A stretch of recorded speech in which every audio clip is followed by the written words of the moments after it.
Good afternoon. I'm Danielle Floyd. I am the Director of Public Works for the County of Delaware in Pennsylvania. We are the neighboring county to Philadelphia. We have about 500,000 residents, and in my role, I'm responsible for managing the capital improvement program for the county. We have 70 buildings, 16 parks, and a network of trails that we're starting to build right now, which is very exciting. In addition to our buildings and parks and trails, I'm also responsible for the 43 bridges in our municipality, in our county as well, and looking forward to chatting with all of you today. So thanks so much for having me. Good afternoon. I'm Alicia Jolivet Weber, the Executive Officer of Facilities, Maintenance and Operations for Houston ISD in Texas, in the great state of Texas. We are the largest school district in Texas, the 8th largest in the nation, with 274 campuses and more than 20 plus support facilities, a little less than 200,000 students. I oversee all things maintenance and repair, so that's electrical, structural, plumbing, environmental affairs, facilities rentals, facilities, real estate as well. I have a facilities finance team. I also oversee professional development as well as a facilities and business operations IT team. I've only been with the district for a little over 26 years. I started when I was 2. I'm looking forward to a great retirement, and then I know we're going to talk about a few challenges in our areas and in our lives. The great HISD was recently taken over by the state of Texas, which was announced on last week during our spring break when we were on vacation, and we had little kids running around my house. So I know we're going to talk about how we deal with those things, so I'm very excited to be here and looking forward to the conversation. Oh, I also oversee grounds, custodial, as well as crossing guard. So just a little over 3,000 employees. I keep forgetting about the custodial and grounds team, and so can't leave them out. Thank you. Hi, I'm Caroline Horton. I'm a facilities associate for a hedge fund. I oversee their pharmaceutical building in New York City. I oversee the facilities operations for this for the pharmaceutical company. We have a small lab. We have a supercomputer, which is pretty cool, and we also have offices, commercial spaces. I also am going to Pratt, so we have 2 Pratt students. And the program, I go to Pratt for our graduate program for facility management, and I am also involved in our IFMA New York City chapter with the global workforce as well, where we talk to DOE students about facility management and career and promote the industry. I'm hoping one day to follow in their footsteps, to be a director one day, but small steps. I have 2 little kids at home, and so if anyone likes to talk about My Little Pony, I'm learning a lot about that TV show. So looking forward to the panel. Thank you. Okay, I'm going to be walking around this entire time. I'm going to keep everyone on their toes. So one thing that our panelists want us all to keep in mind, and we'll revisit this question at the end of the panel, is what is your greatest challenge personally and professionally? So just like sit with it, we'll circle back at the end, okay? But right now, I know that we're all having the same problem. It's recruitment and retention. And we talk a lot about recruiting new people. There was a whole session about it this morning. But I think we can talk about retaining a little bit more.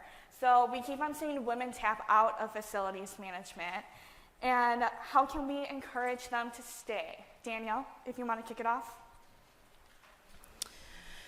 Sure, and we one of the things that I thought about and continue to think about a lot is, in the role that I have, is how I am contributing to resetting the table in terms of who the people at the table are. And looking in the meetings that I have, whether that's with contractors or with architects and engineers, looking at that table and seeing, does this represent the residents of the county? Are these people who look like me, who have experiences, maybe not necessarily always in facilities management, but transferable skills. And our department is very much in the beginning stages of establishing itself. Just as very quick context, our county flipped from all Republican to all Democrat, and more than 50% of the staff left when that happened. And so I walked into a department where the two people who were supporting me also retired in December. And so we are I'm literally feeling like I am resetting the table and having to build it at the same time. And I think a lot of you may also relate to that. So I feel like I'm probably still very strongly on the recruitment side, but on the retention side, in addition to, one, looking for candidates and once I've hired individuals, not having them feel like this job is the only thing that they can do and they can't grow and they can't evolve and they can't change and then there's not opportunity to do that. And I think the ability for us to maintain flexible environments where, I can keep someone as well as invest in their own professional growth. I also don't make assumptions they're going to be with me forever, but for the time that I have you, how can I, pour into you, and how can I invest in you in order for us to both have this be mutually beneficial? But I've been thinking a lot about just how much effort and how much time and what can we be doing, all of us in this room, in resetting the table, because I think that that's going to influence a lot of the ability for women to not only become interested, but remain interested and stay with the field because we have such amazing talents that I think we bring to the table that don't necessarily fall into the technical side of things, but it's those intrinsic values, I think, that I look for and that I try to nurture and cultivate with my team that I'm building, but also looking for creative ways to keep them interested in the work moving forward.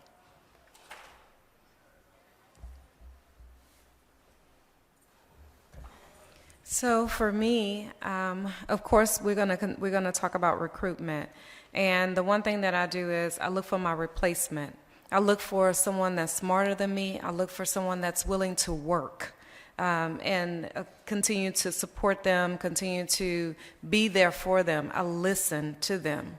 As far as retention, yes, I can talk about money all day long. I can talk about the salary, if it's comparable, if it's enough to keep them there, but money is not always enough to keep them there.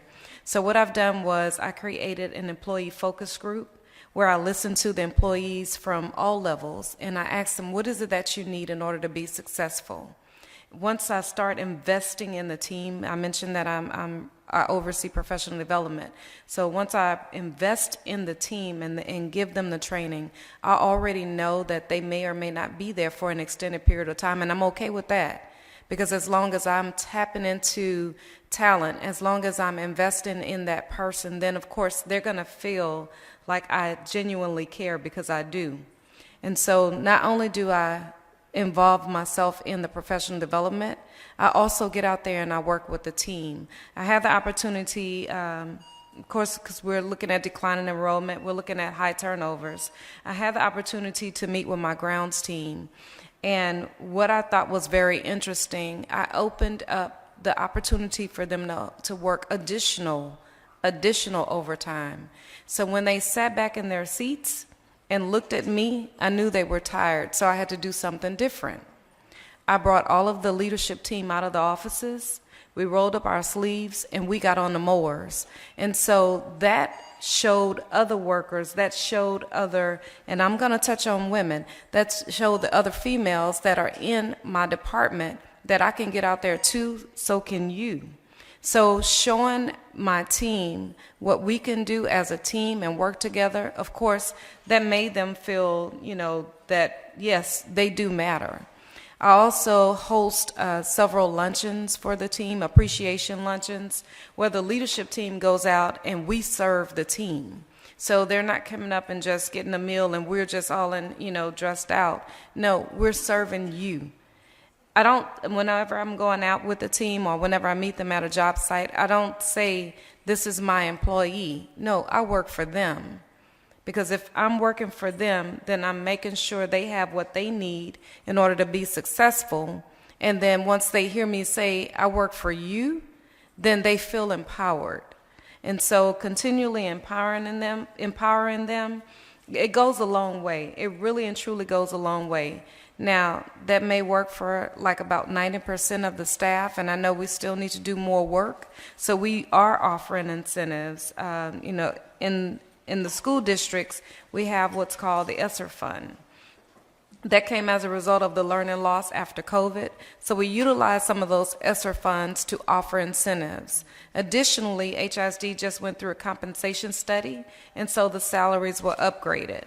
If any of the employees hold a license and that license is tied to HISD, i.e. my master HVAC technician, my master plumber, my environmental affairs licensed person, they receive an additional incentive.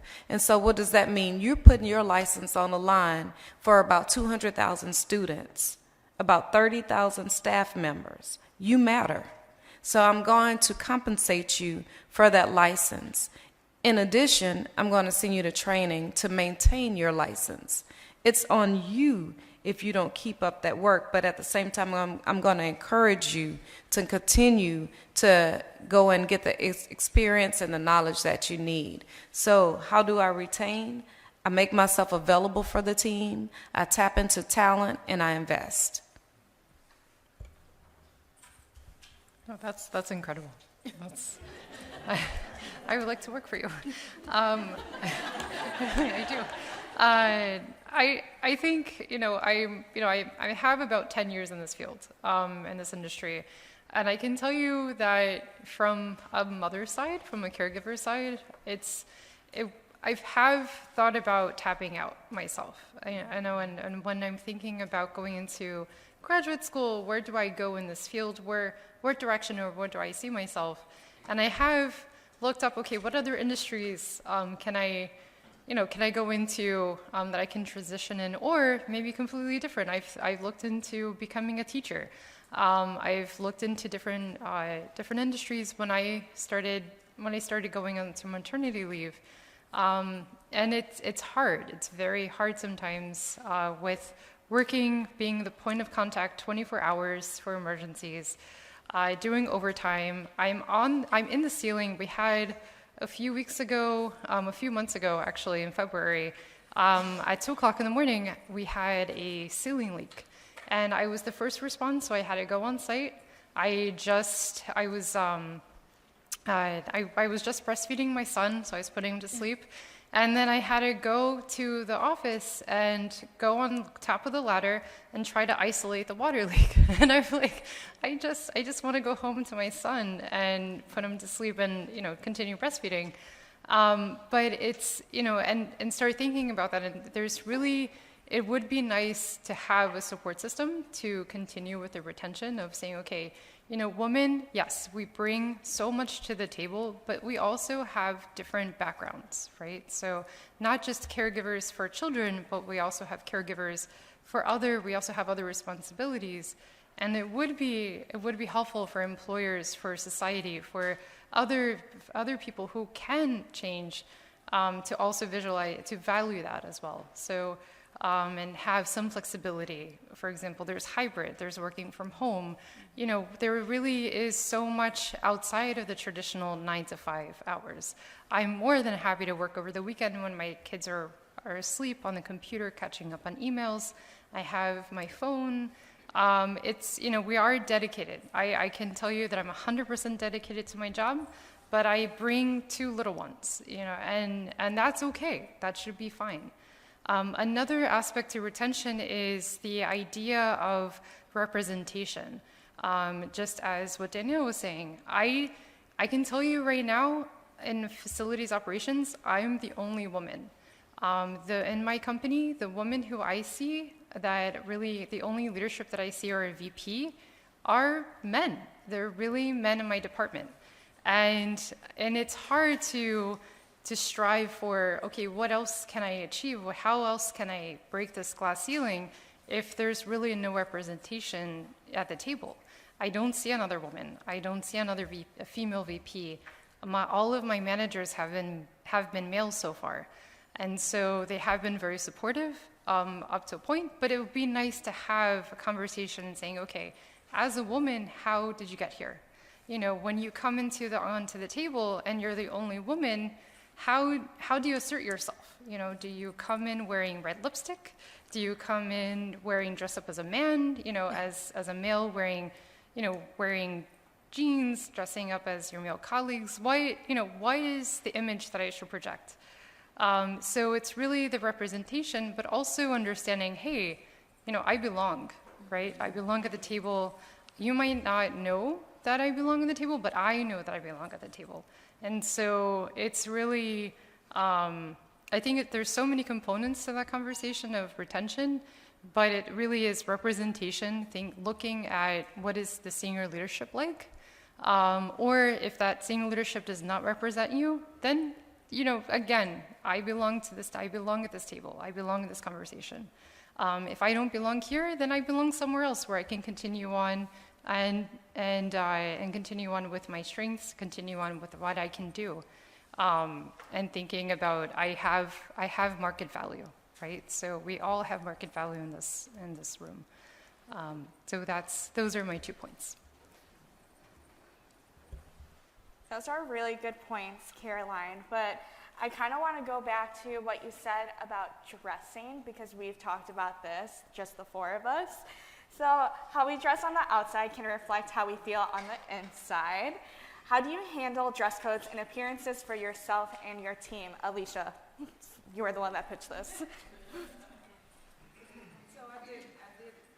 So I did mention we have to dress mentally, we have to dress internally, and we also have to dress with a great outer appearance. And so I'll say one thing that I thought about as we were talking about dress codes, I'll never forget when Hillary Clinton walked out in that pantsuit. And I say, you know what, I don't have to wear dresses anymore. Or so I thought, because I'm number 6 of 10, and my mom, you know, she still believes that I need to. So it does matter how we dress. I brought up the example of the basketball coach, the female basketball coach, and she's really pretty, she's fit, and so when she dresses, what are you looking at? What is it that you see? Well, I see a great coach, but others may see, wow, she must be in a gym. And so I had to be mindful of that. I mentioned that I have a little over 3,000 employees, and the majority of them are males. And so when I'm standing in front of them, how do I command the room? It's my stance, it's my attitude, and I know some of them are going to go, you know, their eyes are going to go a different kind of way. I'm glad I'm in a gym, but I know their eyes are going to go a different way. But I have to maintain my focus, and I have to maintain their attention. So I'm giving them directives, but I'm making sure what I have on is professional. We do have dress down days, but even though they have their dress down days, I'm still coming in with a blazer. And so we do enforce the dress codes in the school district, but at the same time, I want to make sure we are comfortable, and comfortable in a professional way. And so when we do have those dress down days, I make sure that I direct the team that there are no skinny jeans, no leggings, jeggings, crop tops, or things of that nature. They will try me. They will try. They'll go home, but they will try. And so it's very important how we dress ourselves on the inside. You have to dress yourselves on the inside first before you step foot or even put on that dress, or the makeup, or anything else that you wear. You have to be prepared mentally, and that's how I dress myself. Caroline or Danielle, is there anything else that you would like to add to that? Yes, I do. I wear a 2 belt at work. It's very different. there are times where I do wear a tool belt. It's not all the time, but I do wear a tool belt. And I have to say, I feel so empowered when I wear that tool belt. And I carry the drill in my hand, and I'm doing things. And when a guy asks me, or one of the building engineers, hey, do you need a hand? I'm like, nope, I got it. I'm fine. I get dirty. I'm wearing jeans. I have my Vans. I have my T-shirt. But in a meeting, of course, I dress very nicely. I put on makeup. I have a floral shirt. It's very nice, but it's not dirty. But I feel so, when we're wearing something, there's something that clicks when I'm wearing that tool belt, because I feel so like I'm in control. I have all my tools, and I don't need a man, and I'm so happy about that. And that's one thing about just one little thing that I got at Home Depot. It makes such a big difference at least in my everyday. Danielle, do you have anything that you would like to add? I mean, I get to wear a hard hat. It's probably my contribution. I think very similar to what Alicia and Caroline said. In the role that I have, I'm, briefing members of county council. We are, we're talking to elected officials. We are meeting with residents. We are, one of the facilities I manage is a correctional facility. It's very sobering to go to that facility because there actually is very specific defined dress based on what it is that you have been locked up for. I think what I try to do, depending on the environment that I'm in, whether it's at council meetings, whether it's in our specific facilities, is to make sure that I understand our audience or the individuals that I'm meeting with, to show a level of respect for where I am. But also, I think similar to what Alicia said, I think a lot of where I get the confidence that I have in terms of the role I have is not so much in my appearance, but sometimes in not saying a lot and doing a lot of listening and being able to provide very specific feedback on what it is that I'm looking for, or what my expectations are, and not feeling like I need to command the room. And I think sometimes it's difficult to do that because often I am the only woman in many of those situations. And so I think it's kind of a combination of outward appearance, sort of internal awareness, and situational awareness are the things that I kind of tap into depending on where I am. But I also think it's, being unintimidated by being out on a construction site. One of the people that was on my team is a county architect. She is teaching me about, this is not particularly thrilling for many, but like learning about stormwater management, right? And so that when I'm on site, I'm able to engage in a conversation with our contractors to make sure that they're doing things according to the way that the drawings are. Or if I'm talking to our facilities manager, they get really excited about steam traps. And when I worked in education, we got really excited about steam traps because it is amazing in terms of being able to manage your utility bills as well as heat. But it was spending the time to be able to listen and engage in that way is something that I absolutely utilize kind of on a day-to-day basis. All right, so Caroline has her tool belt, and Alicia has her blazer, and Danielle has her hard hat. I just want to open it up to the floor. Does anybody else have something that they wear that makes them feel powerful? Not all at once. Remember, it's my birthday. You can't let me down. I will call on people. Okay, cool. I'll come to you.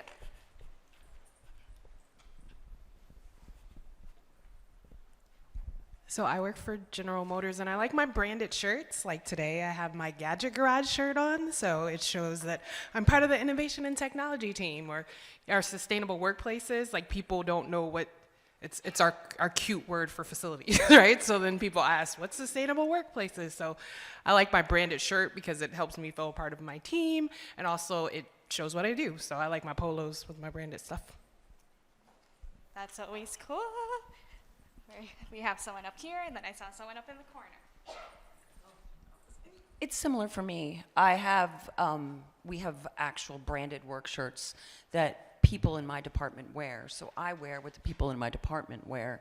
I wear my branded shirts, and I wear clothes that I need to get dirty, so I have clothes where I need to get dirty. I don't ever wear makeup. I haven't since I was 17 and my mother forced me. So a lot of this is kind of very different than my experience. I don't consider, my mom used to say, we wear costumes, not clothing. And I think that that's true for everyone, regardless of gender. And so again, I wear what I wear because it's what the people in my department wear. And it makes it a lot easier for me to be just accepted and heard. And I do also wear a tool belt, so sometimes, most times, or I carry my tool bag with me, or I have a multi-tool in my pocket that does almost anything I need to do for quick repairs. So it's not really for me about what I wear or the makeup I put on my face. It's being a part of my team. Perfect. And we have one more all the way up here. I'll come back. Okay, what do you wear that makes you feel powerful? Well, it's really abstract because it's not a piece of clothing, and what it is it's knowledge. I started with in facility management at the Department of State 10 years ago, and my expertise is training. And when I came, the first thing they wanted to know is, what do I know about equipment assets? And I said, 0. But what I do is I can teach myself. So what I learned is that I needed to study all the assets that are in the building, so that when I'm sitting in a room with all of the men, which is true, and with that being said, I could be a fly on the wall to absorb the knowledge so that I could get into the game. Thank you. No problem. That was real good. All right, and then what do you wear that makes you feel powerful? So I'm usually in heels and dresses when I'm at the office, and I try to schedule myself when I'm going to be out in the field. I'll bring flats or something. Doesn't always happen like that in facilities. Sometimes you get a call and you have to be in the field any day. So when I'm out there on my heels, people are worried, like, oh my gosh, you're going to walk like this? I'm like, yeah, I'm used to it. But what I liked, Alicia, what she said is that I'm also, like, my team is short-staffed and they need some help out in the field. I'll work my work clothes, jeans, and go out there and paint or whatever it is that they're doing. So I'm very flexible, but I try to be professional when I'm at the office, but it doesn't stop me from when I'm in the field. Thank you.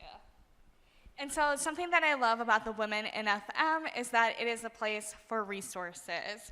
So what resources can we help provide to women? So like mentoring, certifications, courses. What is something that you wish that you knew when you first started? I am really consider myself fortunate in that our chief sustainability officer, I'm under our sustainability umbrella at the county, which in many places would be known as a chief operating officer, but we are very intentional about incorporating sustainable practices and design into the work that we do. And our CSO is a woman. Our chair of our county council is a woman. Our vice chair of county council is a woman. There are 3 women on county council, which has never happened before in history of the county since the 1700s. The warden of our correctional facility is a woman. The head of our planning department is a woman. And it's unprecedented in that county and in the county that I'm in that this many women, including myself, are in director or leadership roles, being able to influence policy and practice in the county. And I was talking with my boss a couple of days ago, and one of the conversations that we had was, why does it seem for our team, why does it just seem to work? And it really does in a way that others look to duplicate, or in some ways sometimes are a little bit envious. And when we talked about it, there were 2 big takeaways for me that kind of addressed what you asked. The first is that even as women in our group, the small amount that we are, we're not in competition with each other. We are 100% invested in each other's success. And I cannot tell you how much of a difference that made. I worked in education for 19 years, and there were times where it was just toxic AF, and I am just in a, didn't want to curse, but you get what I'm saying. And there is something about being in a space and with people and with a group of women where I am legitimately 100% committed to their success as much as I am to mine. And it makes a difference. It makes a difference in why I come to work every day. It makes a difference in the extra hours I spend with my colleagues and wanting to support them. They are amazing resources, and we learn so much from each other every single day because of the different things that we do. But it's nice to be in a space where we really, truly are supportive of each other. And I think the other thing that we talk about as a team as well is in terms of resources and places where we can get inspiration or be able to help with our own professional development. So specifically for us, the American Association of Public Works is amazing, going to be an amazing partner for us. They actually go through a credentialing and certification process for public works departments, and for us, since we are in the infant stages, it's going to be an amazing resource for us. And they partner you with other public works directors who have already gone through the process. So for me, it feels very comforting knowing that I'll be able to ask questions, I'll be able to, make mistakes or something that I'm not sure about, but to be able to ask about it in a space without judgment and without feeling like someone's questioning my ability in terms of what it is that I can and cannot do. And so I'm sure there are other resources. I know when we did the Zoom, there were people typing meticulously in the chat with different resources as well that they utilize. But I certainly think, creating a space where we are supportive of each other, and then also looking at and finding professional organizations to help support that align with the work that you do is really important.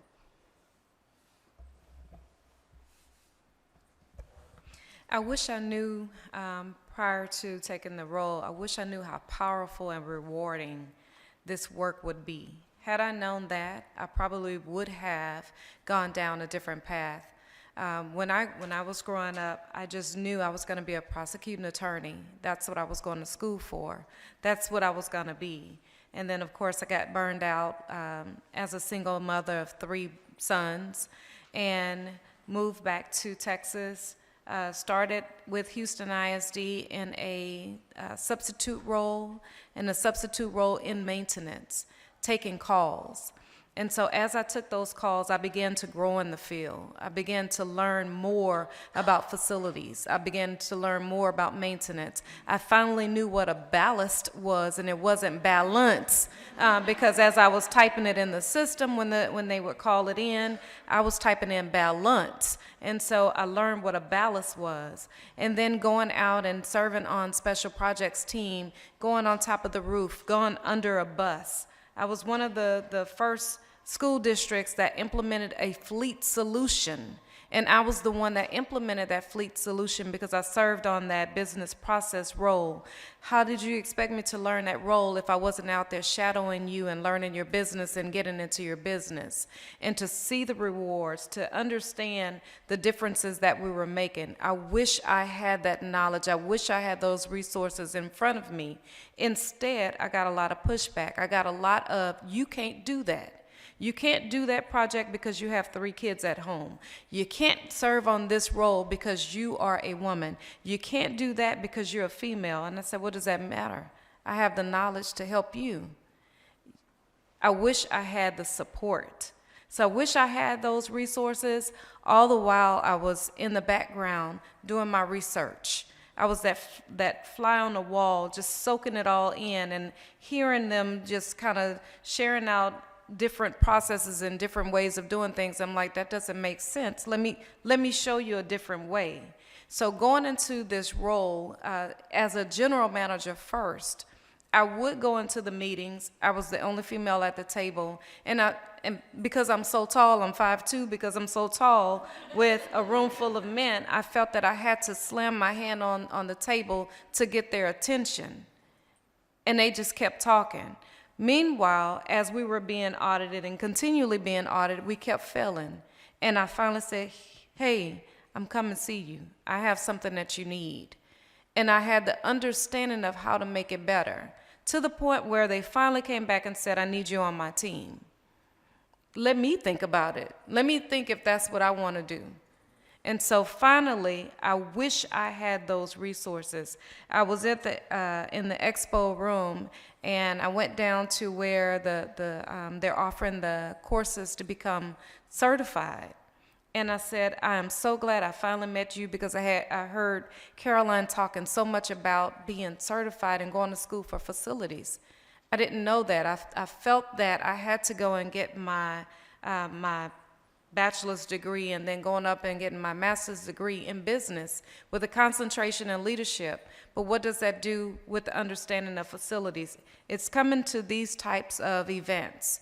It's going to other events where I'm able to network with my counterparts and colleagues who are in the same field. It's getting that knowledge, tapping into that information. I wish I knew that before I got into this role, because I probably would have done that when I was much younger. We have a program at HISD that's called When I Grow Up. And so when we're going out, because I have a purple hard hat and I have my purple tool belt. It's going to match. That's my favorite color. It's purple. My email address is holivet@HoustonISD if you want to. No, I'm just kidding. So I go out there with my purple hard hat, and it's decorated, and I go out there with my purple belt. And so when the kids see us, they want to know, what is that you do? In maintenance? Yes. My custodians are not just housekeepers. They're safeguards. They're security guards. And so I wish I knew that when I was growing up. And so sharing that information with the students, sharing that information with other staff members, and sharing that information with you, I wish it was shared with me. Again, one day I will work for her. Yes. One day. I think this conversation's in two parts. It's I wish I had is there's a long list of things I wish I had done. One is if I could do it all over again, I would sign up for really trade school. I found, it's so interesting as, when I'm working the committee for the global workforce, for the committee and talking to students, the DOE students, I hand out pamphlets with things that I find, and so this way I want the students to know what is out there and what is for free, what scholarships that are available, other things that they can reference. And one of the things that we have, which is so interesting in the New York City area, is that trade schools, they have a program that is for free for women to learn about plumbing, electrical, mechanics. It's for free. It's obviously it's a commitment. I think it's twice a week. It's Tuesdays and Thursdays at night. And I wish I had taken that opportunity to when I was young and didn't have kids, and really focus on the MEP, right, of that aspect. But actually, and also maybe go to graduate school before I had kids, because that would have been really a lot easier. But now what have I learned is that I'm so grateful that I have the resource and the opportunity to go to grad school. I know, like Hannah, for example, she's in my class. We're learning so much about, facilities and operations with the strategical side, the tactical side. Not so much the operation side where I am part of every day, the daily operations, but really thinking about strategic level, thinking about maintenance, thinking about the SLAs, what goes in through purchasing, RFPs, and all of that I'm not so much involved, but I'm tapping into that at work. I am tapping into that, I am part of that, but not so much in the strategic level, mostly in the operational level.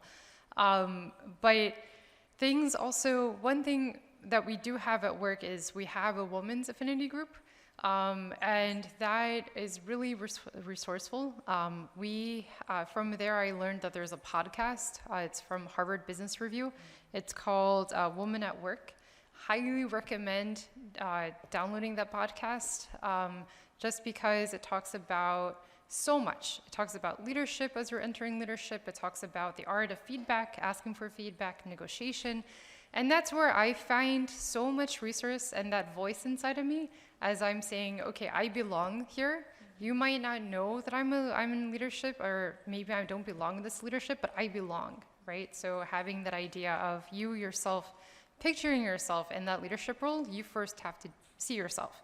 Very simple. It's a very, very simple mentality. You would think that that's very straightforward, but it's not. It's not straightforward because we have so much in our minds telling us, no, we don't belong. We don't look like that person. We don't have the same credentials. We don't have the same background. Don't have the same experience, so I don't belong. But actually, Woman at Work podcast tells you do. Yes, it does. So highly recommend. Another resource that I do recommend too is a book. It's from Daisy Dowling. It's called Work Parent. It's a really thick guide. It's like it looks really big, but you don't have to read from page to page, cover to cover. But it's a really good guide of women who are working. They're working parents. They're caregivers. It's a really good resource too. It talks about going into maternity leave to raising teenagers to raising adults, daycare, all of this, creating your own routine.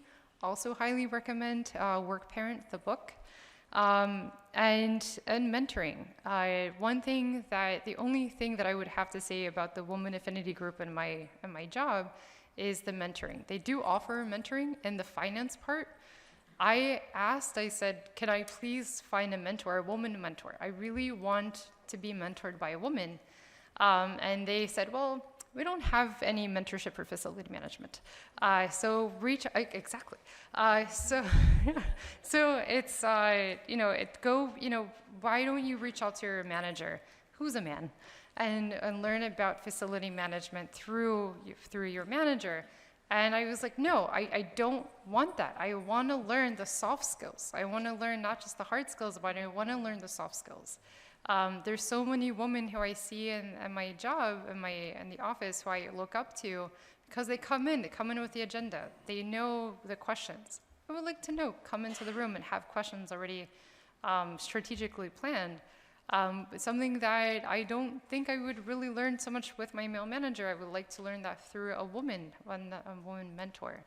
Another thing too that I've learned is you have to be careful with a male mentor sometimes, because it becomes this gray area that I've learned with different male mentors in the industry, is that it becomes like this gray area of father-daughter, right? So it becomes like, it also becomes this, and also woman to woman might have happened, but I don't really know so much, but it becomes this gray area of like, I see you as this very newcomer. I'm going to hold your hand no matter what, and you're like, no, actually, I can break away. I can do this. I need more challenges.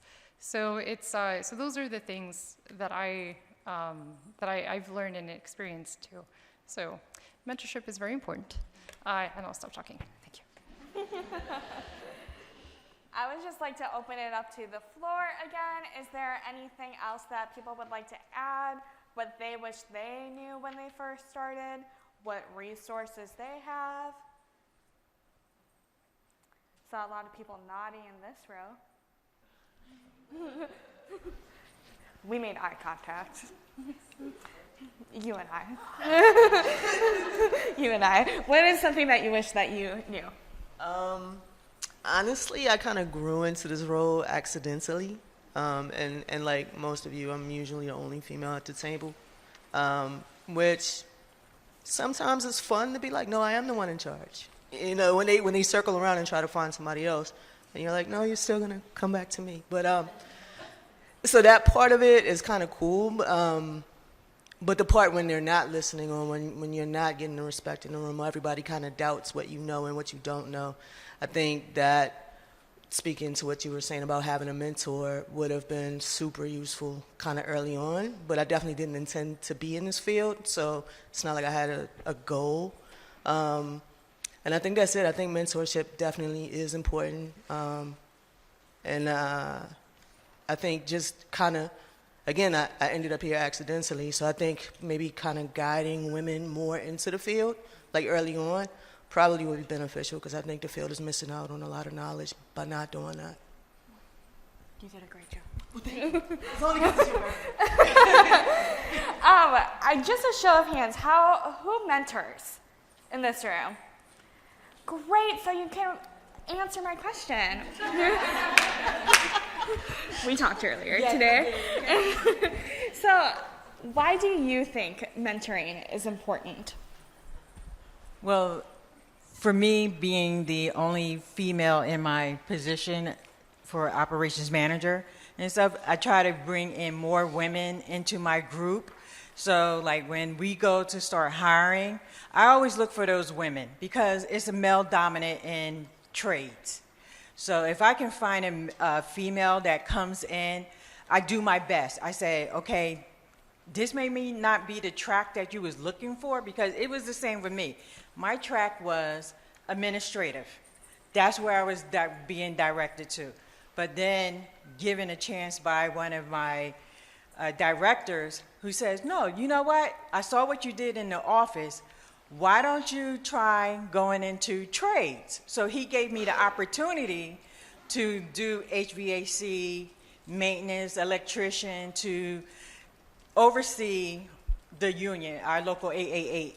So since he gave me that chance, that what made me look for women who want to come in and learn the trades.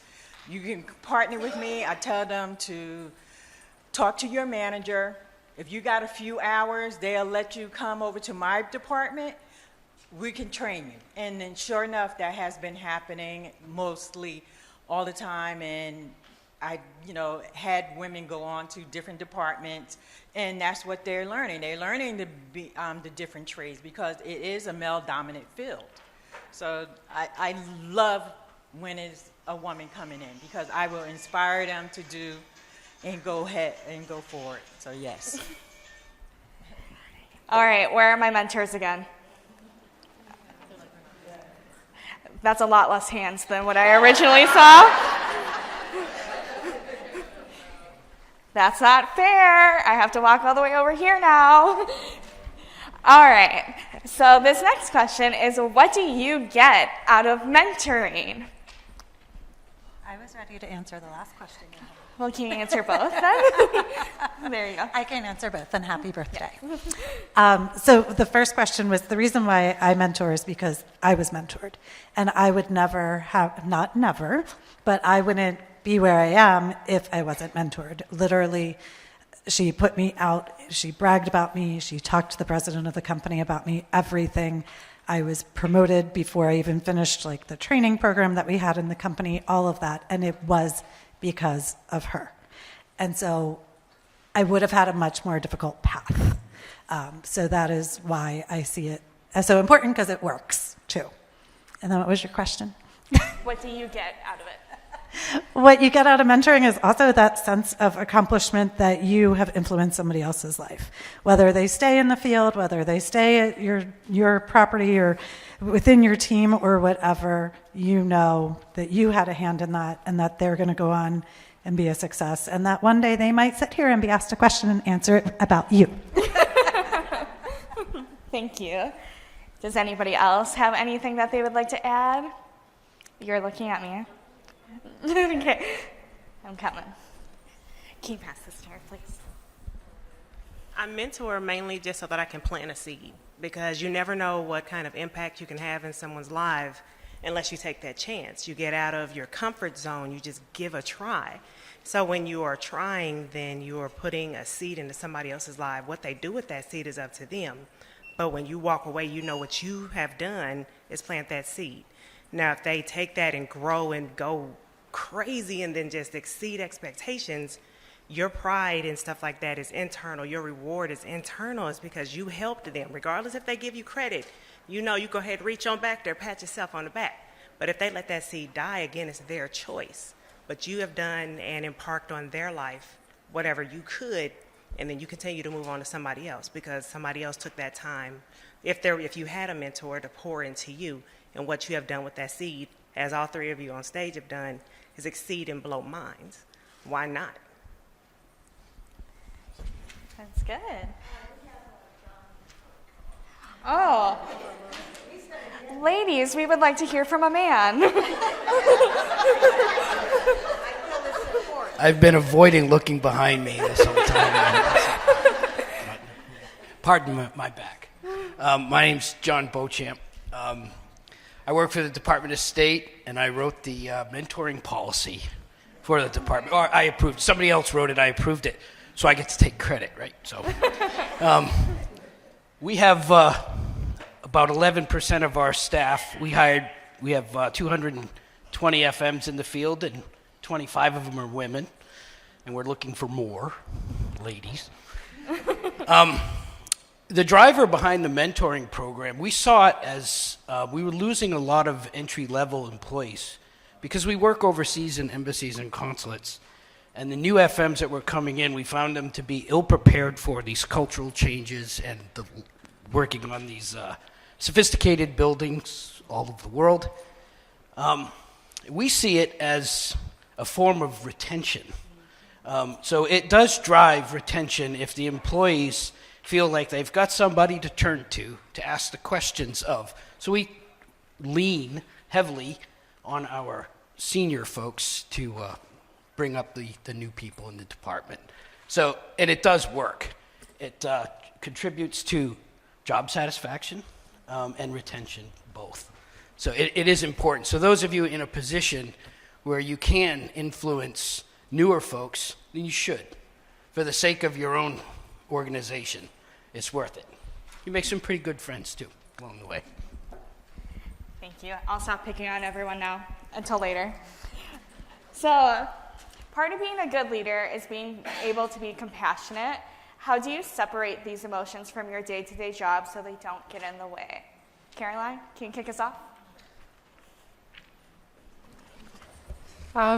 One thing that I've learned in this 10 years is soft leadership. I think soft leadership goes such a long way. I had the experience of talking about this with an electrician last week. He was like, "Oh, you're so pleasant to work with. You're just so pleasant. I like working with you. You're so nice, and you're understanding. Everyone at the trading floor is just so like, this has to be done. This has to be done all the time. It's critical." And I kept thinking, I was like, yeah, we're partners, right? I look at the vendors as if we're partners, we're working together, we're on the same team. If we have to get it done, if it's critical, yes, I will be calling you 24/7 until we get it done. I need to have a deadline. Yes, we will be working, I'll be following up. But some things are not critical. And that's also one thing I've learned also through COVID is having more of a stance on back as well. Because my husband, for example, works in healthcare, and he worked in the hospital throughout COVID. And one thing that he saw, and I think for him was traumatic, is that he saw a patient alive one day, and then he saw the patient not alive the next day, and different ages. So at that time, I kept thinking, everything that we do, yes, it is money, it's critical. Everything that we have on site, we have a supercomputer, we have laboratory operations, we have, there's so much components to this that generates money for the company. But at the end of the day, if no one is dying, that's good. I know the bar is set really low, but really, we're not in the position, we're not in healthcare, right? So if we can get this project done on a Friday, great. If we can get it done tomorrow, great. But it has to get done before the deadline. It has to get done so we can close a project and move on. One thing also that also helps me a little bit is my children, right? So I have a screaming toddler every day that doesn't want to put on their jacket and she wants to put on her bathing suit. So it's every day. That is my start of the day. And then I have a 1-year-old who loves drawing on walls. So it's so that's my start of the day. And when I come to work, it's such a pleasure to talk to someone who is just who loves to work too and who doesn't take off their clothes. And it's such a pleasure. And so after having kids, you know, in the beginning of 10 years ago, I was that person who was like, oh, we have to get it done. Why are you talking? What is this? Why are you taking that? This costs money. This is this. And then now I'm just like, you know what? Let's all work together. And so my approach is, okay, we're working on a project. Let's sit down. Let's everyone sit down. Building management has to sit down on the table because for example, we had to move a critical equipment that no longer is working and, you know, it's taking space in our mechanical room. And so we had to work with the building engineers, we had to work with the moving company, we had to work with the infrastructure team. And so instead of being the middle person, I said, let's just all sit down and let's just have a conversation. How are we going to do this, right? So engineers, what do you need? How are you going to remove this equipment? The moving company, what do you need from us? How are you going to execute this job? The infrastructure team, what do you need from an electrician or in-house electrician? So it's a conversation, but that conversation I've learned doesn't have to be forceful. It doesn't have to be mean. It doesn't have to be a point where it's all or nothing. This is, you know, again, I'm so happy that we don't work in healthcare. And it's not, I don't have to see, I'm very grateful that I don't have to see, you know, someone's life, so, you know, being so dependent on the facilities where, that we can have a conversation. And I think it's so beneficial to have a conversation because I'm going to have to work with that person the next day. And I'm going to have to look at the person the next day. So it's nice to have a relationship. And it's also beneficial because they tell you things that no one else knows, which is very helpful. For example, I have one-on-ones with our building manager, monthly, weekly, as many times as I have, you know, as long times that we have to keep the conversation going. So I bring her coffee from Starbucks.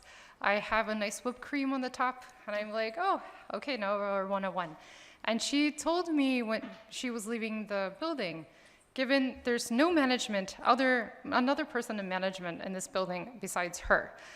So I'm freaking out. I'm internally freaking out. I'm like, okay, so you're in the process of hiring an assistant property manager. The property manager is leaving. What is, you know, what's happening, you know, as a tenant? But I, you know, I asked her, you know, congratulations, thank you so much for telling me. And right after that, I told my leadership, and I said, hey, you know, get ready. We're going, you know, there's going to be change in the building management.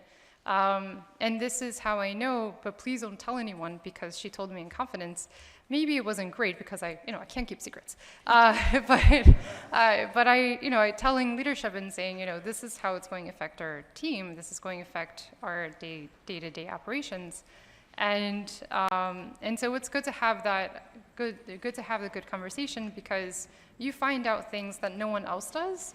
And you also share some things like, oh yeah, this person's doing this. And it's beneficial because, you know, you're breaking down silos. You're breaking down those barriers where there's all this bureaucratic system. And you're like, no, let's have a conversation. Let's be on the same page because we're both beneficial about that as well. It's important that you have awareness about your team. So as I mentioned, you have to come to work, you have to go to work dressed internally. You have to be mentally prepared for any challenge that's coming your way or for the challenges that are coming your way. You may not have the answer right away, but you have to be able to digest a lot of that. And so it's having an awareness about your team. We're still human.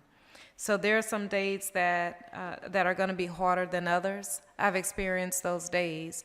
We talk a lot about COVID. And so losing employees during COVID, literally on the complex while you're in your office, as they're leaving from work that day, and attempting to go home and collapsing on that ground as they're getting in their vehicles and driving off and not even making it just so much past the gate. So yeah, there are going to be some days that, you're going to have those harder days, and I'm human. So I empathize with the team. I'm real. I did let them see the breakdown because I was tired. We had a very strong hurricane in Houston where I had to live at the building for 7 days. 7 days, while the rest of the district was at home with their families. I saw the water coming in. I saw that water gushing in. And I stayed with the team. I had the opportunity to leave and go home before the flood, but we stayed there. We ran out of food. We had to take baths in the restroom and in the mop room, but I was right there with them, trying to encourage them. I kept them going.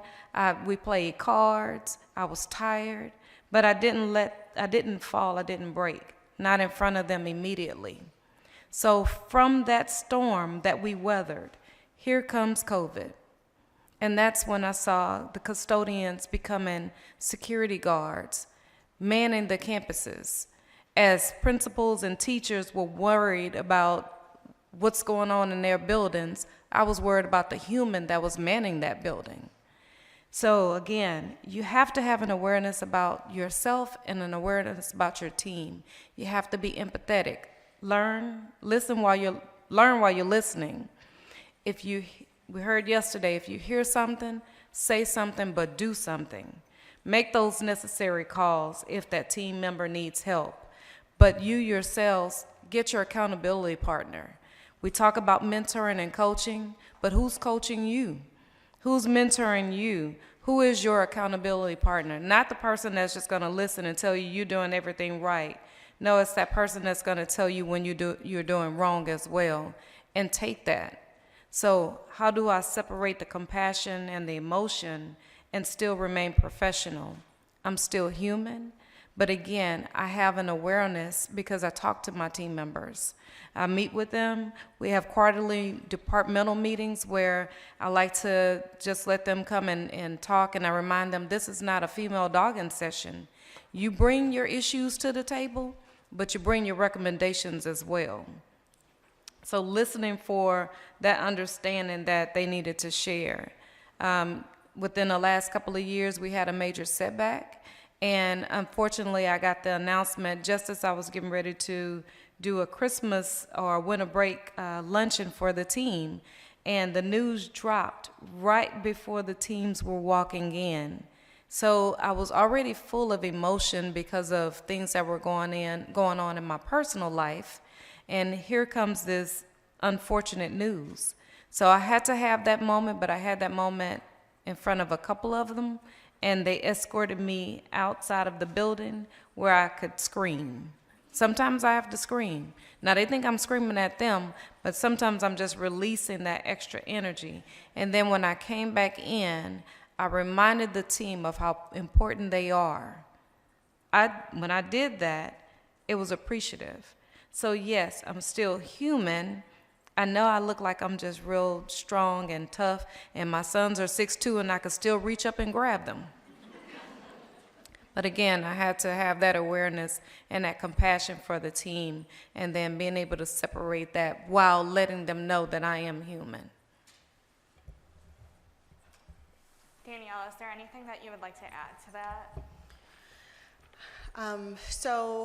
Prior to my work at the county, I worked for a school district for 19 years. And one of the responsibilities that I had for 5 of the years that I was there was school closures. And I don't know if any of you have ever gone through. I know it's still it's been a while, and it still gets to me because in some ways, you're there as the official from the district, having to provide information to families and to community partners and to communities about why difficult decisions have to be made. And on the other hand, you are understanding and empathizing with people who are mothers, who are caregivers, who are foster parents, who are volunteers, who spend hours to lift schools up and lift school communities up to do whatever it is possible to support the staff and the students who are there. And here I'm coming into an auditorium room full of people having to explain why we are making a recommendation for closure. And it was definitely one of the hardest. It's not something you sign up for. And I think one of the reasons, however, that I was asked to take on the work was because, as Alicia mentioned, there is a degree of empathy and humanization that showing that you are a human that you have to show in these types of situations. And making sure that folks understand, yes, while I'm here as a district official, I absolutely understand, and I'm here to listen and support in whatever ways we can. One particular example, we had a school that had less than 200 kids. The building was almost 150 years old and checked every box for why you would close it from a data perspective. And then you meet the people who teach those kids, you meet the support staff, you meet the principal, you meet parents, you meet community members who are doing everything they can to prop the school up and to support the kids where they are and to push them forward. And I had to go into an auditorium of over 400 people to explain why we were recommending that school for closure. And the way that the meetings would be set up is, officials would we would present our recommendations and explain why, but then we would open up the meetings to be able to hear from the stakeholders in the room. And in this particular meeting, the staff had taken the time to put together a video that was set to the lyrics of Somewhere Over the Rainbow, like the one that's like with the ukulele. I can't remember who sings it, and they had pictures of the kids and all the activities that were happening in their school, and I literally sat there in front of everybody in there and just burst into absolute tears. Because in one hand, I'm there because we have to make difficult decisions. We were not sure we were going to make payroll in 2 weeks. I mean, we were in a very dire situation, and we had to make some very difficult decisions. But it's hard to separate that when you are in a room with a community that is so supportive and defying the odds and all of the data that you could present and why it doesn't make sense to do this. And as embarrassed in some way that I was crying in front of a room full of people, it also allowed me to connect with the staff in a way that I probably wouldn't have if that moment hadn't happened. And I don't know, to be very specific to your question, even in this role, if I've been able to separate out some of the leading and thinking and utilizing empathy, or have the empathy that I have in the work that I do.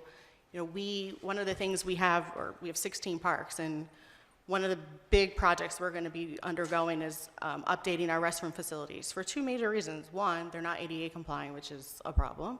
But also, two, when you think about who are utilizing these public facilities, they are terrible if you're a person who has children and needs to change a diaper if you're out in the park. And that matters just as much as all of the other reasons for why we need to take on those projects.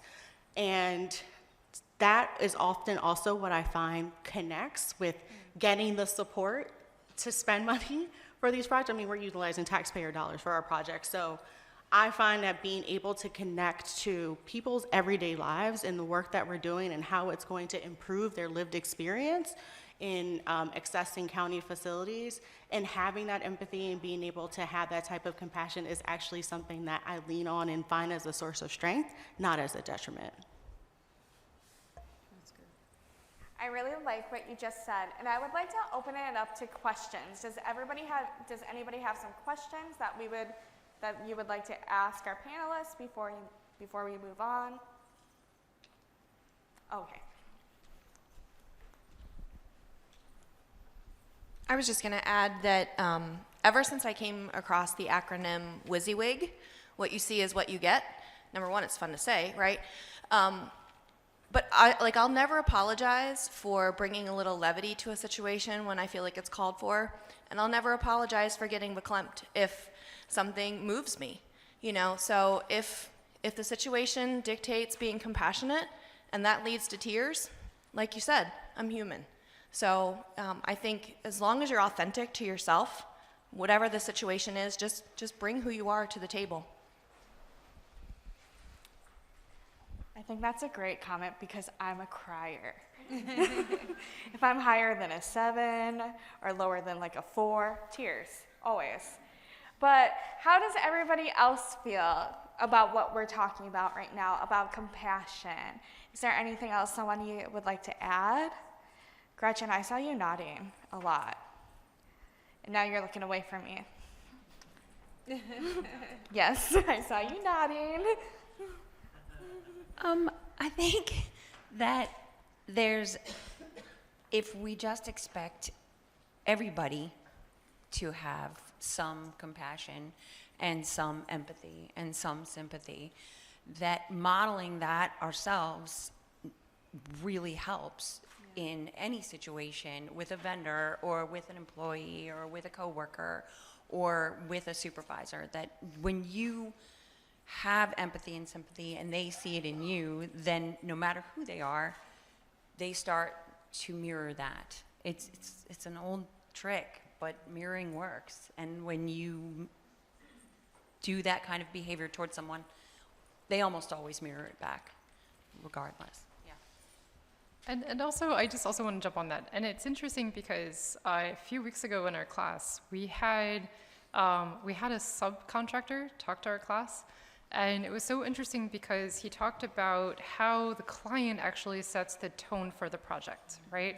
So if the client is, we have to get it done at a certain time, at a certain budget, down the throats, you have so many change orders because of that, because we're not asking smart questions. We're looking at the budget and not looking at the scope or the quality.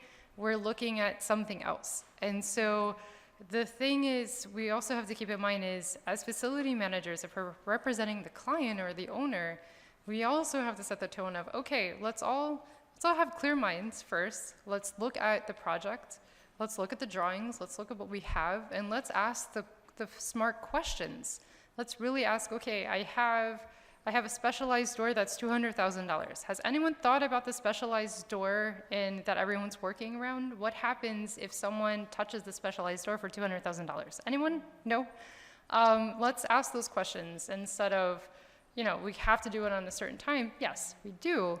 But, with empathy and so forth, I think there's so much to gain on top of that we could set the tone and just save money.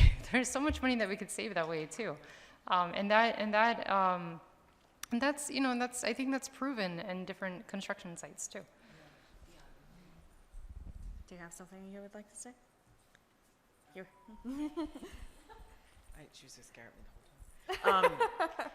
So I think it's super important that we're authentic leaders, that we show people our true selves. It's one thing to say when we wear our suits or whatever we like to wear as our costume, but we can't be somebody different than who we are. People will read into that, right? So if you want people to be honest with you and share with you their feelings, because it's the only way that you're going to move forward in an organization is to get their opinion, the people that are doing the jobs, they've got to feel comfortable that you're a real person and not just playing the role of the supervisor. Because there's always somewhat of a distrust, right? And there's always going to be some, I think, separation there. But as much as you can bridge that gap and let them know that even when they make a mistake, it's not the end of the world. So I like what you were saying there too. But just being your true self and coming to the office. And it's okay to have a bad day. And people should know that it's okay to have a bad day, right? Did you have something? Go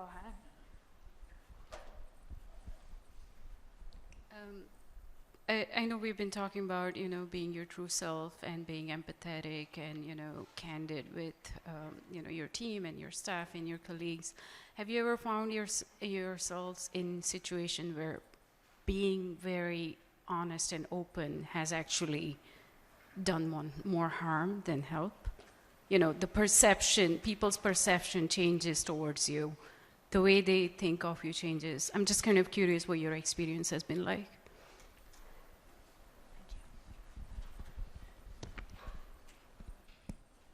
So I did have to be very transparent with one of the managers. Her role was going away, but prior to, I had to let her know what was going on within the team and what I was hearing. So I had to share, and I said, I'm just going to be honest with you. I'm going to share with you what I'm hearing. That doesn't necessarily mean that this is who you are and what you're doing, but I have to share out this information. And I wish somebody had shared that with me, which is, you know, kind of a double-edged sword, because when it did happen to me, I didn't like it. But anyway, because that wasn't true about me, but it was true about her. And so I did share with her what the team was sharing. And so as we were going through rifts, as the district was going through, you know, just reducing a lot of our footprint, her position went away. And even though that position went away, I saw something in her after I had that conversation with her. She retracted, but she continued to work.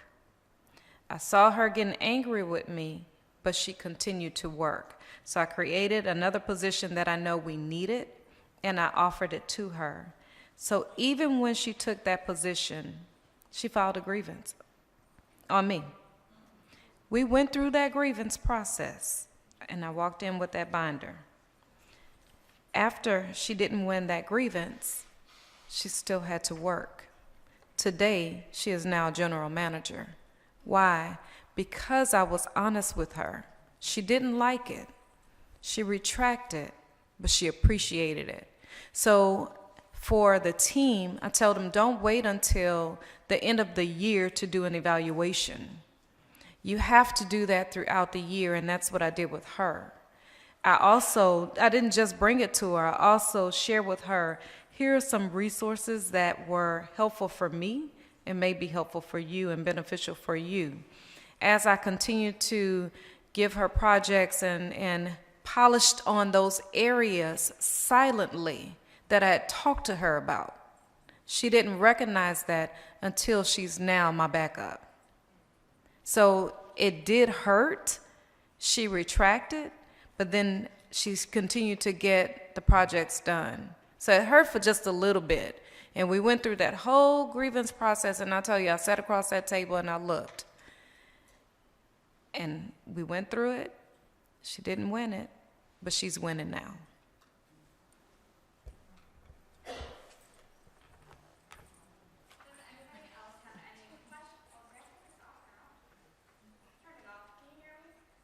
But does anybody have, okay, I see you.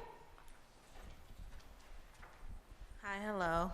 Just to piggyback off of what she was saying, I know as leaders we always have a difficult moment with our team, and the response is not always the greatest. But as leaders, we self-examine, and you know, we want to grow and develop ourselves as well. What advice do you guys have for redeveloping buy-in from your team? Like, how do you get them back on board? How do you show a different experience when it's something you already have history, I guess you could say?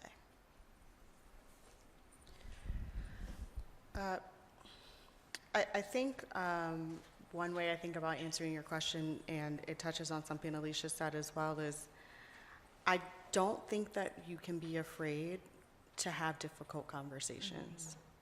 And as uncomfortable as they can be, and as much as people like to avoid them, because wanting to be sensitive to how, number one, how it's going to be received, and if it's going to be received. But I find that shying away from those conversations just puts off the inevitable, and I don't think that that's doing a service for you or the other person. Quite honestly, what's interesting in some of the positions that I've had to unfortunately, write people up and let them go. I've had to find other places where potentially they could contribute, because my team was not the place for that. And it was one, I think, for me, was practicing and being able to have that conversation so that what I'm saying could be received, not how I'm saying it. And in times, I think that it's not having that immediate reaction. It's sort of taking a little bit of a step back and saying, how can I approach this situation? How can I have this conversation where it can be received? And if it's not, how am I going to respond and react to that as well? Because that could happen. In teams that I've managed, I try to always find and believe that there is an opportunity to pivot and to create an opportunity where one may not have been there before, and taking that extra time to see if that exists. And then there are other times where, quite honestly, you have done what you needed to do and it's time to go. And you find a nice way of saying that. And that's the truth. And sometimes it was a truth that I wasn't ready to hear when I was in that situation. And so now, being in a situation where I have to have those types of conversations, I do rely on that. But one of the books that I have in my office is called How to Say It, and I use that a lot, not only in having to have difficult conversations, but also understanding the folks on my team and how to celebrate their success. And some folks like to have that public acknowledgement. Others just like a thank you note. Others like, me letting our executive director know, hey, this person was instrumental in me being able to be successful in X, Y, and Z situation. But I think, if anything, we can't shy away from difficult conversations. We just cannot do it. And it's hard, it's uncomfortable, but I also think that it's in those uncomfortable moments, not only do we grow, but we also provide the opportunity for growth for somebody else. Can I add to that? So I saw, since we're going through so many changes in the district, from an interim superintendent for a number of years, to the hurricanes, to the winter freeze in Texas of all places, Houston of all places, to COVID, to now permanent superintendent, to now the state taking over. So I saw the team just going and going and going, trying to get things done, but not listening to themselves, not listening to their team members, and not listening to the needs. And so I called the team in because they were just doing stuff. I also work track meets, and so there are 8 lanes on that track. I put everybody's name in a lane and told them to stay in theirs. And then I had to call them in, and I asked them to do this, and I'd like for you to do it. Take a deep breath. No, for real, this is interactive. Take a deep breath in and out. In and out. One more. In and out. Sometimes you just got to stop and take a deep breath and breathe. I also want to add to that. I'm not in the position where I have any reports, but I do manage vendors. It's a little bit different with managing vendors. Luckily, we can always replace a vendor. But it takes time. You have to break contract, and it's the whole thing. But I do have a team that I am in a team leader role. And although I have 2 people who I work with in my team directly, we don't, even though I'm not their manager, but I do want to try to have their buy-in. And so every time that there's a difficult conversation with the executive or something where it changes some aspect of our department or some aspect of our process, I want to make sure that before I send out that email, I have buy-in from my team. And so I share with them my draft and say, okay, this is what's going on. This is my response. Is everyone in agreement with my response? Okay, yes, great. No, okay, well then let's redraft it. So everyone's voice is represented. So everyone is buy-in. And so once I send that out to the executive team and it changes our department or changes our process in some way, everyone is on the same page and everyone knows what the expectation is. And so if it adds more time for our team to do something or to execute it, we know why. We have that buy-in. Everyone agreed to that. Or there are times where my colleague will push back and say, actually, I don't agree with that. And then I listen to them because you need buy-in as well. But you also need to set the tone too. There are times where my manager says, no, actually, this is how it's supposed to be. And I have 2 people who I have to report this to. And they're like, oh, I don't agree with that. That is just completely crazy, not agreeing. But I'm like, hey, our manager wants to do this. This is what we have to do for the organization. We really have to do this. So this is going to change our schedule. This is going to change our process. But we have to execute this. So it's so that's also my 2 cents, is just having buy-in. Buy-in is very helpful, and also it creates sometimes it could be their idea and they're being voiced. You could say, hey, this is someone else's opinion, and put them and say, hey, they deserve credit, or they deserve, also also give them credit too. But buy-in goes a long way too. Does anybody have any more questions before we move on? Okay. So, women are natural nurturers. I know that was a little tough, but how can we use this to our advantage in work situations that are already declining in morale? Alicia, I know you've had a tough go of it lately. Can you kick us off?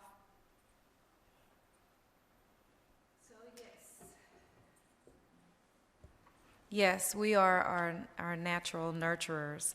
And of course, I do go in and meet with the team, and I don't go in as their mother.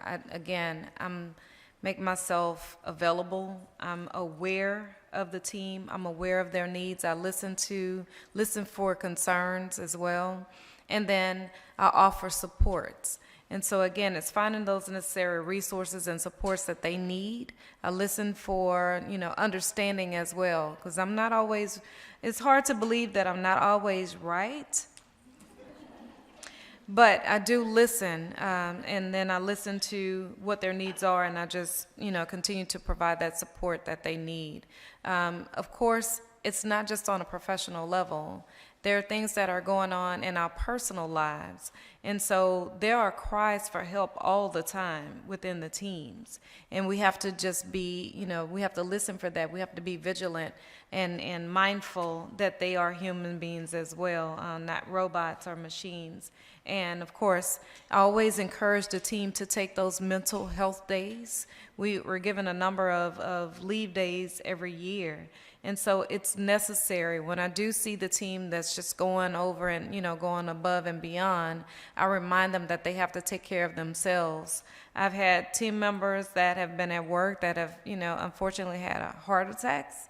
And I'm saying heart attacks because it was more than one person, to where I found myself fussing at them like I was their mother and saying, okay, don't you come here tomorrow. If you come here tomorrow, I'm going to write you up. So sometimes we do have to do that. But those mental health days are very necessary for the team, and I just try to make sure that I'm encouraging them to take those days off.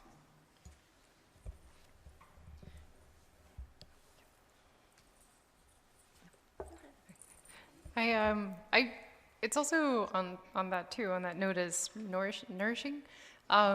It's patience, right? So it's having that. I've realized that after, again, having my 2 children, I'm more patient.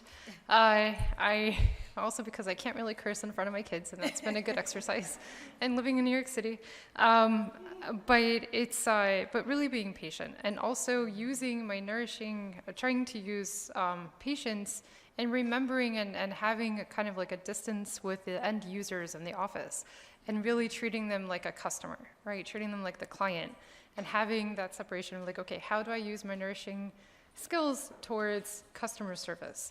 And so that's been really, and I even have that right underneath I have it printed out, I printed out for myself underneath my computer saying, the pharmaceutical company is my client. How do I make sure that that client is being fulfilled, the client is being satisfied, is being productive, safe, everything in our facility while they're during those work hours.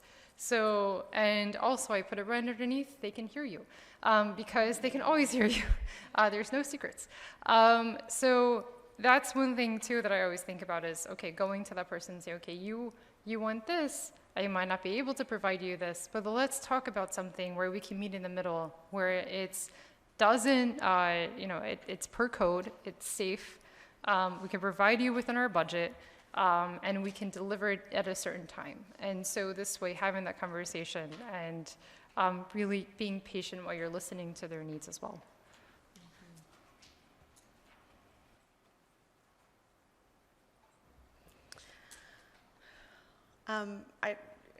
A couple of things based on what both Caroline and Alicia said, or two thoughts that I had pretty quickly was, I did not think that I would be the kind of manager that I am now, which has become a firm believer in it can wait until tomorrow.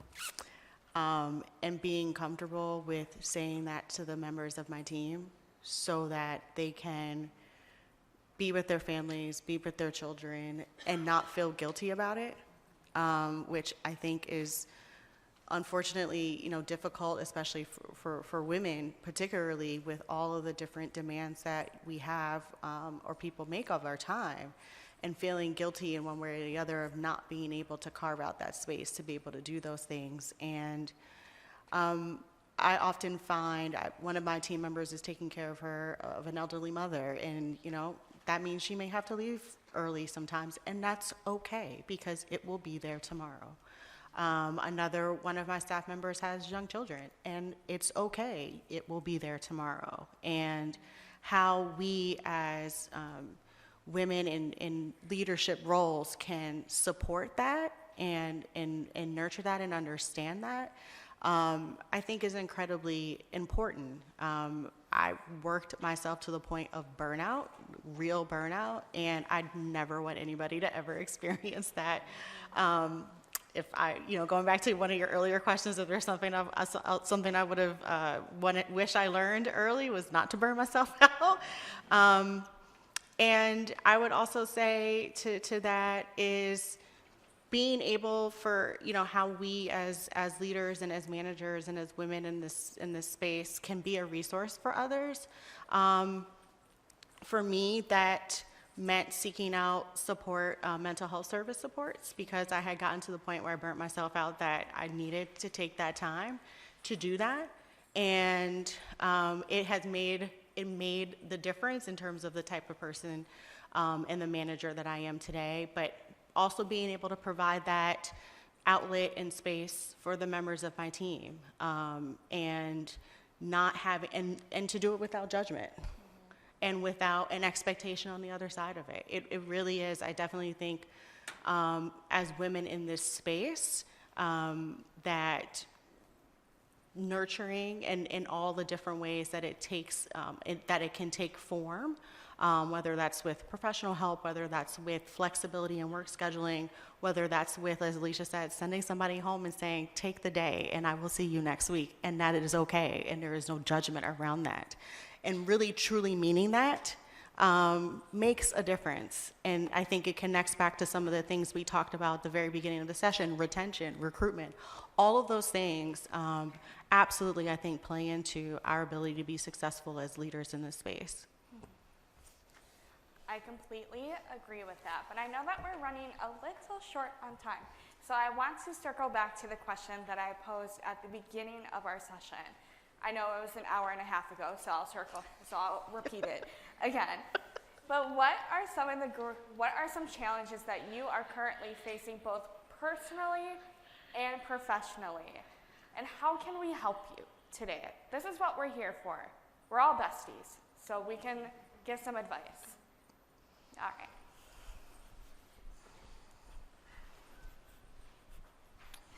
Just making me work for it. Okay, so one of the issues I'm having as I'm moving up in my position, my mother is starting to deteriorate. So I am trying to care for her. She's 5 hours away.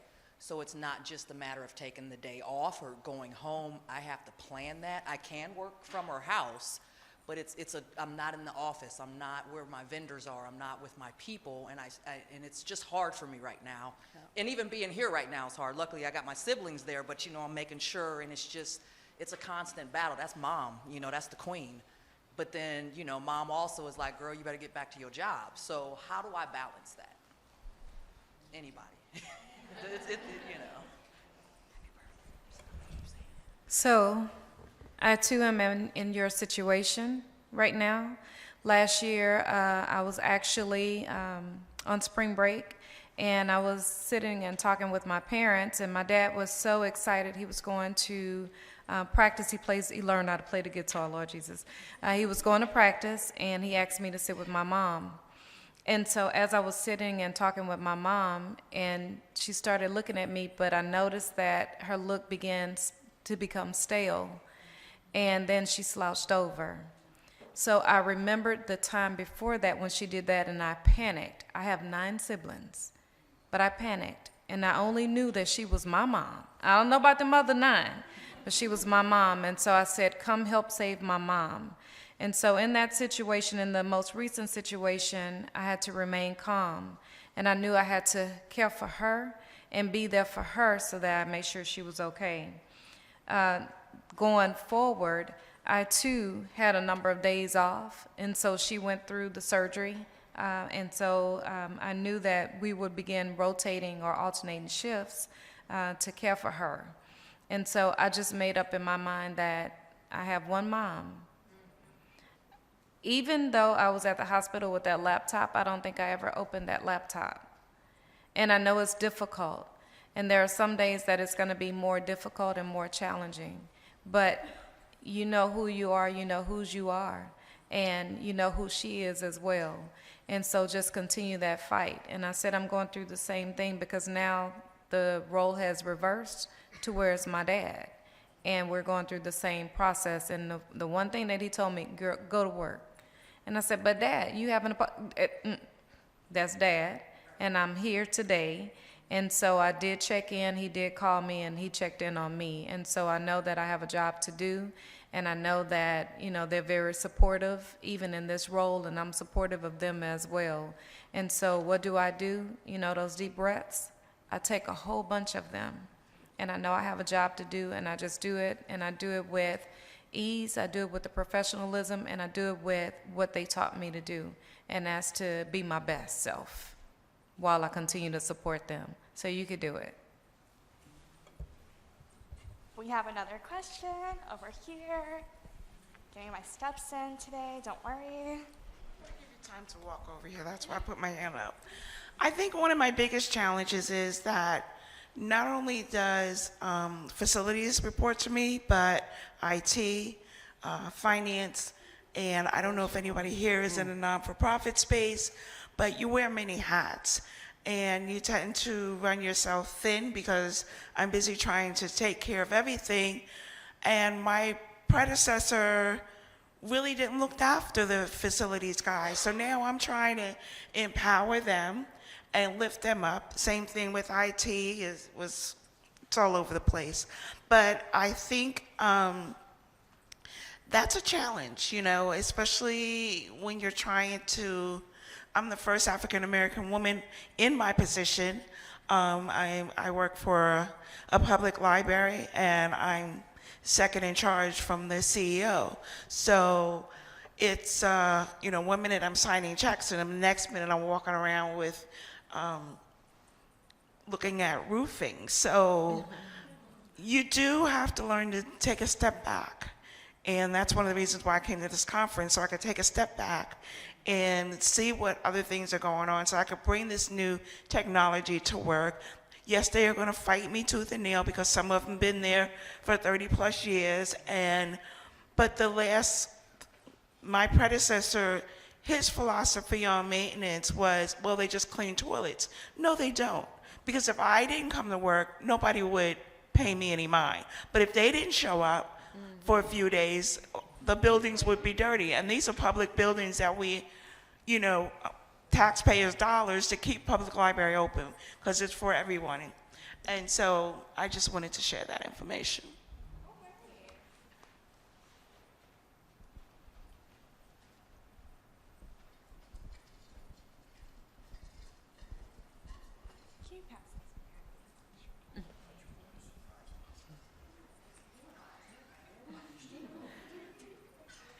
So I had a question. I wanted to know, well, I first wanted to say I'm from A-Leaf, Alicia, so I really love that you're from HISD.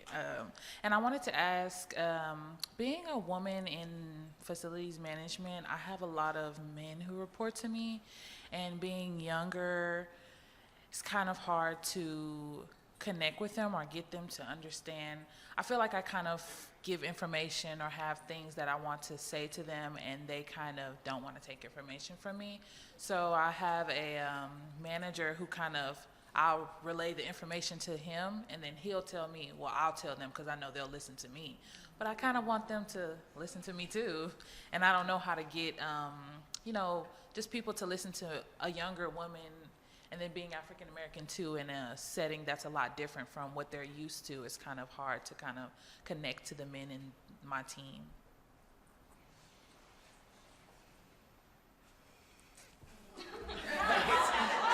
And now we're looking at Danielle.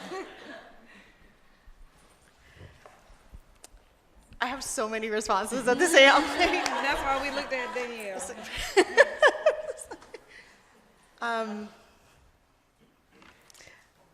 I completely understand where you're coming from. So both in the role that I'm in now and in I was previously chief operating officer for a school district.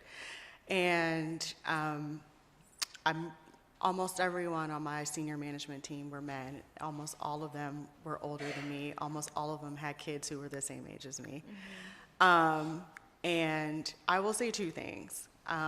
One, I did take the time to not assert necessarily the position and the authority that I had, but just to try to relate and connect on a level in terms of me understanding what it is that you do, and you also having an understanding and appreciation of what it is that I'm doing and what I'm here to do as well, and having to spend time to develop and cultivate those types of relationships, so that when we have to pivot, or when I have to pivot to conversations where, I am I'm communicating, or I'm making a decision in the role at that point as COO, that is clear in terms of, where I was coming from. But it took time I will just be very candid with you, it took time for me to build that rapport. I will also say, at the same time I was doing that, I was also uncompromising about what I was doing in this position that I was in and why I was in that role. And, not being willing to be questioned or demeaned, or, there was a bit of, you're going to respect what I'm doing and why I'm doing it. And there's lots of ways you can deliver that message. And so that's why when you were talking, I'm like, oh, I have so many reactions to that, because I found myself having to do both. There were points where it's like, I know you're not going to try to go around me when I just gave you a directive on what it is that you're doing. Like, I'm not, I don't play that. So let's have that conversation now, because I didn't want to have that conversation, but now we need to have it. And being unwilling and unafraid to assert myself when I felt like I had to, and unapologetic about it at the same time, because the space that you are in, you earn that spot, and you earn that space, and you deserve the respect that comes with it, period. And it shouldn't be questioned. And I stand so strongly behind that, but I also understand that push-pull as well in terms of having to navigate that space.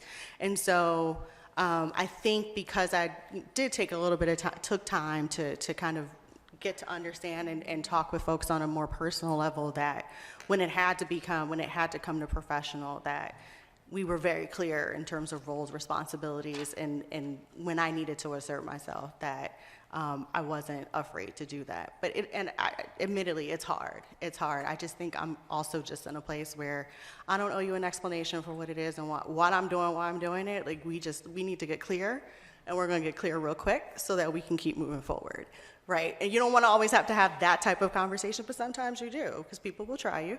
And, I think it's being able to maintain that professionalism, but also being able to assert yourself at the same time.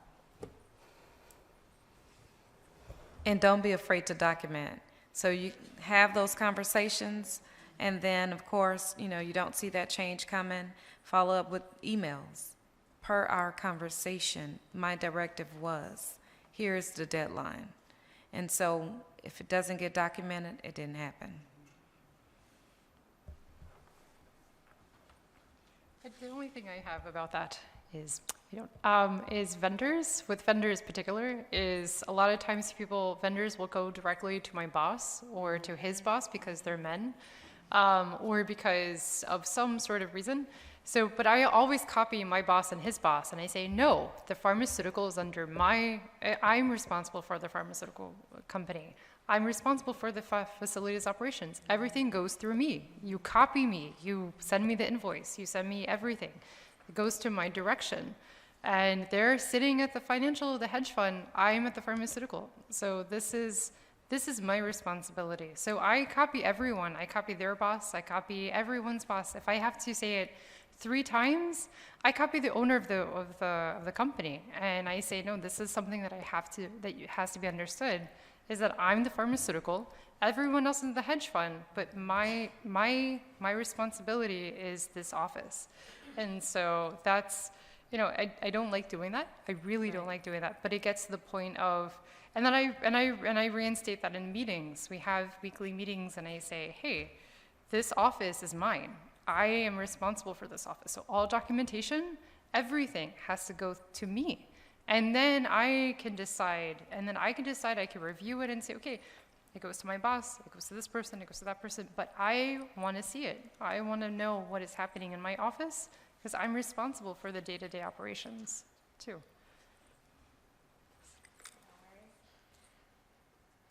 I can't figure out these mics. So hard. I have advice for you too, and it's just do no harm and take no shit. And that, I could get that tattooed on my forehead, because once you live by that, people will start to listen to you, because you're not going to hurt anyone, but you're not going to let anyone hurt you either. You got to look out for yourself always, because nobody's going to advocate for you as hard as you will. So, hey, John. I see you taking lots of notes. Yeah. Yeah? What brought you here today? What brought you here today? Well, I'm here recruiting facility managers, but it's great to see so many women getting involved in the industry, and thank you for that. I'm a big supporter of it. But while you're all here, I haven't framed my question, so pardon me for that. What is it that you want to tell the men in facility management world and in the industry?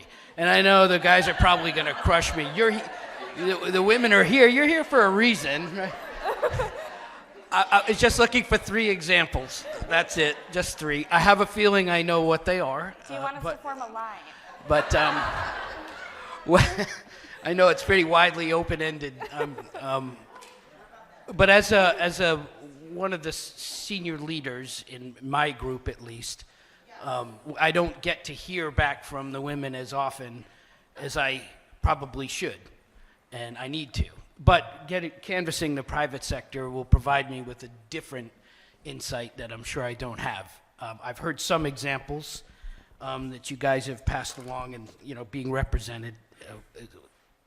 That was deep and early. But what else from the panelists? Thank you again. But from other women in the room, what is it? A lot of comments. A couple of examples.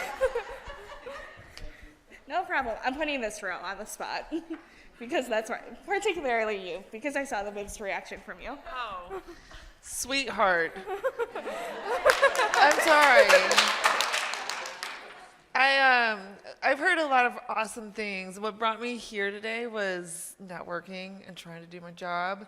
But I've heard so much encouraging and empowering stuff today. I just have to say thank you. And one of the things, I am a very non-confrontational person. I am a very I'm scared of conflict, but you've got to do it. And I can remember being super pregnant in the mayor's cabinet room for a major city with all these people managing a humongous project way over my head.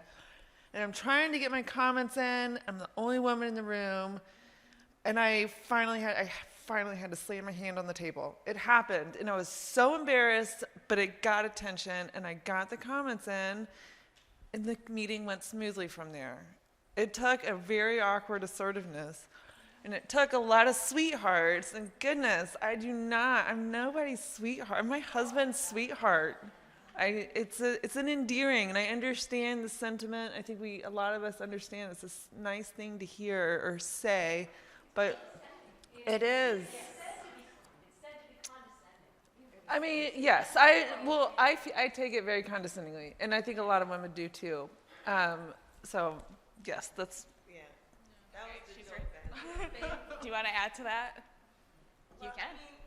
And I see that the comment of, we're here now, but we've been here. Listen, some of the women on the panel have been doing this for 20 some odd years. I grew up in facilities management. I mean, I fell into it by chance and then loved it, but I've been doing it along with these women for years. So we've been here, and I'm grateful that this is my second time being part of a conference or attending a conference, I'll say. And even last year, the panel, I didn't see really diversity in the panel last year, if I remember correctly. So it's nice to see, again, it always feels good when you see people that look like you because you're like, oh, okay, I'm not alone.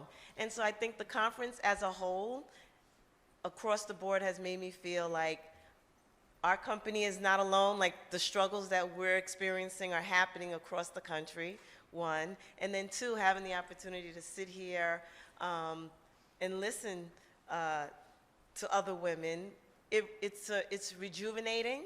It almost gives me a reboot. And so the question I have is, what are the chances of being able to visit the facilities that you obviously manage? Because I wonder what that looks like.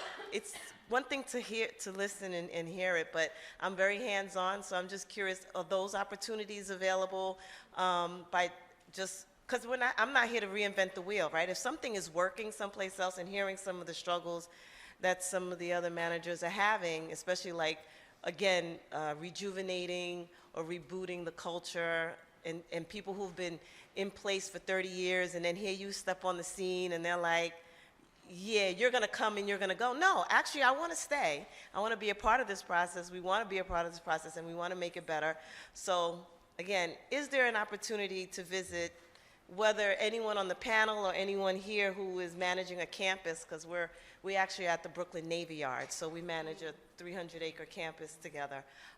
So just whether now or after the meeting, if you're willing to share your contact.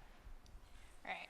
And then we do have time for one or two more comments over here before our networking hour, free drinks. We can all talk to John after. So I'm going to add a couple of things. I'll try not to be too long. So the first thing is, the other word that I do not like is girlfriend. Don't call me girlfriend. So I've had, and this is going to answer your question, young lady there. I've had an employee who reports to me, is like, hey, girlfriend. I was like, excuse me? Who are you talking to? First of all, I'm your boss. Second, I'm not your girlfriend, so don't address me that way. So you have to stand your ground in whatever situation that you're in. So I literally had to call him in my office and listen, I show you respect, I expect the same from you. You do not talk to me that way. So that's that's one thing. So I think it's John, to answer your question, John, one of the things that we like to let you know as a man in this industry is men just have to treat women the same that they do with other men in this field, right? I've earned my keep. I've been in the industry for a long time. I started as a project manager. I managed only contractors when I first started, and I worked my way through. So we all just are looking for the same level of respect that you will give anybody else. You talk to us just the same way like you would talk to a man. I don't expect you to treat me differently because I'm a woman from that perspective. And you definitely have to stand your ground. I've been in your situation before where I have people who would not listen to me. And what I had to do was just call them one by one, literally one-on-one, and have a conversation with them and let them know that, hey, I'm your superior. We're gonna respect each other. I show you respect, you show me respect, and then you move from there. If it doesn't happen that way, then like I forgot your name, you document it and you follow up with emails and say, per our conversation, XYZ. So you really have to assert yourself. So I wanted to make sure that I address something that you had said. My manager is a male, and he has done this amazing job within the last year. And you mentioned that you don't talk to your female people as enough or as often as you think you should. And what I love is that he does a lot of check-ins with me. So I'm responsible for a lot of people and a lot of vendors and a lot of buildings and a lot of things, and things happen all the time. So I'm basically the entire company's firefighter. Even as I've sat here, I've received text about puppies and weather and tents and buildings and water, and I'm like, it's a lot. Like I would appreciate to have 2 hours to myself today, people. But that would be my recommendation to you is, we could create a line and we could tell you lots of different things, but I think that's probably the most important thing that I've learned is that I respect him so much more, and I am so much more loyal to him, and I care about him on a completely different level because he shows me that care. So he asks me, how is it for you? It's funny because maybe I'm not the only woman that feels this way in this room, but like, I don't want to be treated like a man. I want to be treated like me. So I am a single mom, and that defines me, and I don't want to be treated like a single dad. I don't want to be treated like a man. I want to be treated like me. So by him asking me those questions and asking, where am I? How am I feeling? How are things going? It means a lot. We were recently in a meeting together with somebody who had brought up some sort of a grievance related to communication that I had sent them.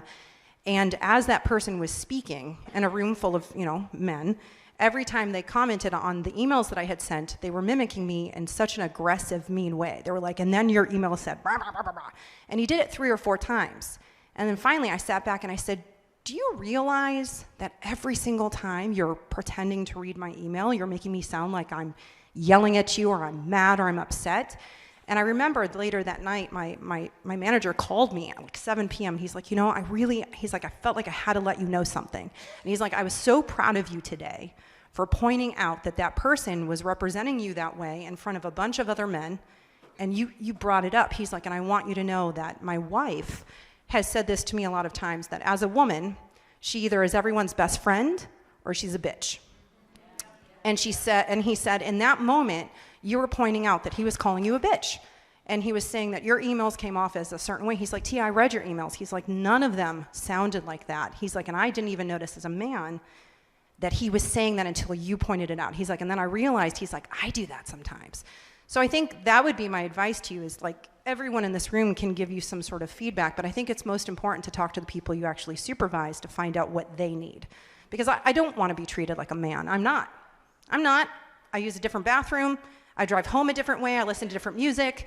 I do lots of different things than what a man would do, but I want to be treated like me. And I appreciate that my manager comes to me and learns about me, and he asks about my weekend, and he knows about my stresses, and he knows what makes me excited, and he knows a lot about me because he takes that time. I've never really had a manager like that before, and so, I've joked with him before, if he ever leaves, I need 2 months' notice because I'm going to figure out how to go with him.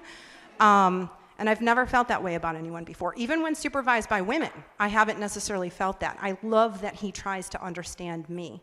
So that would be my advice to you because, otherwise, you'd probably get attacked, and if we all had eggs, we'd be throwing them at some point. So it might be better to talk to your direct reports instead.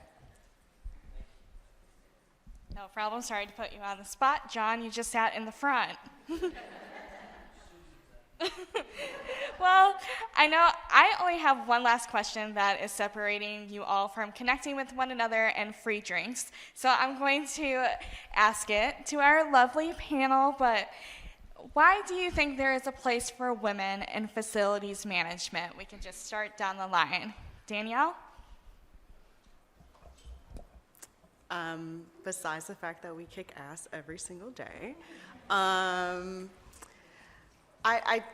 just think overall we bring a myriad of talents to the table that really can shape and define the direction that the industry, the field, your particular organizations are trying to go, are looking to go in. And I think it's that combination, it's the empathy, it's being a caregiver, it's the technical skills, it's the educational background, it's all of those pieces that make us these amazingly unique individuals who can just contribute a really amazing things.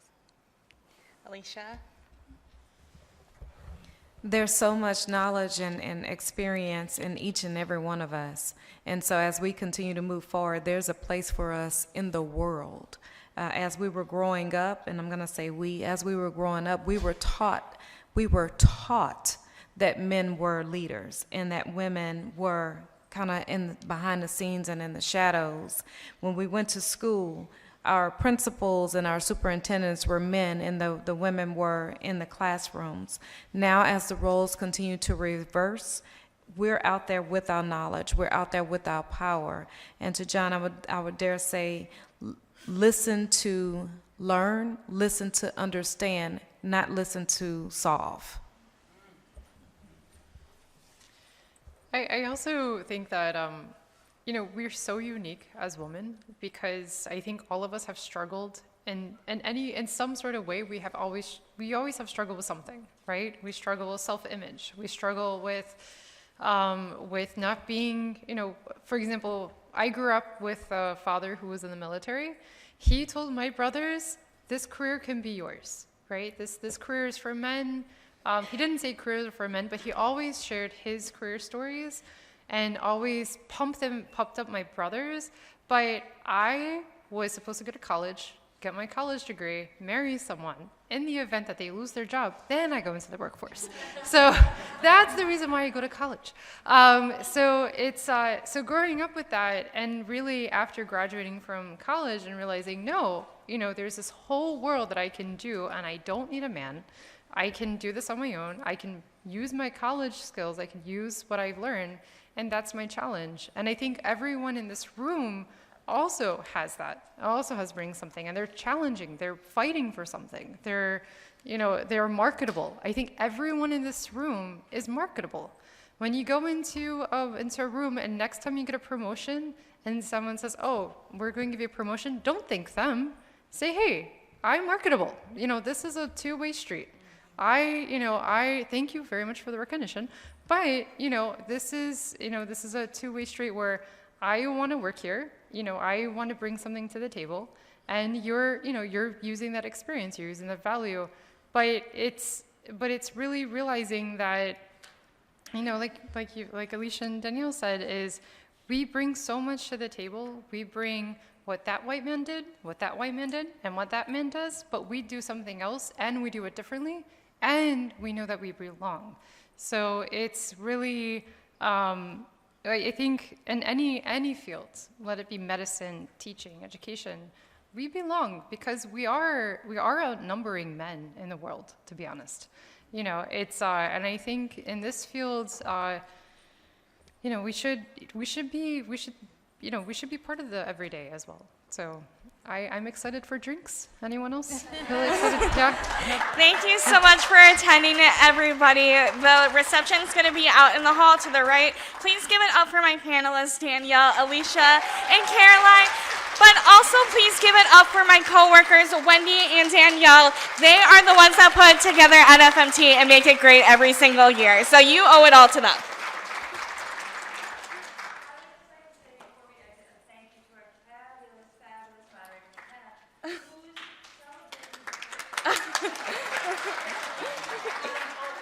Weaponize it.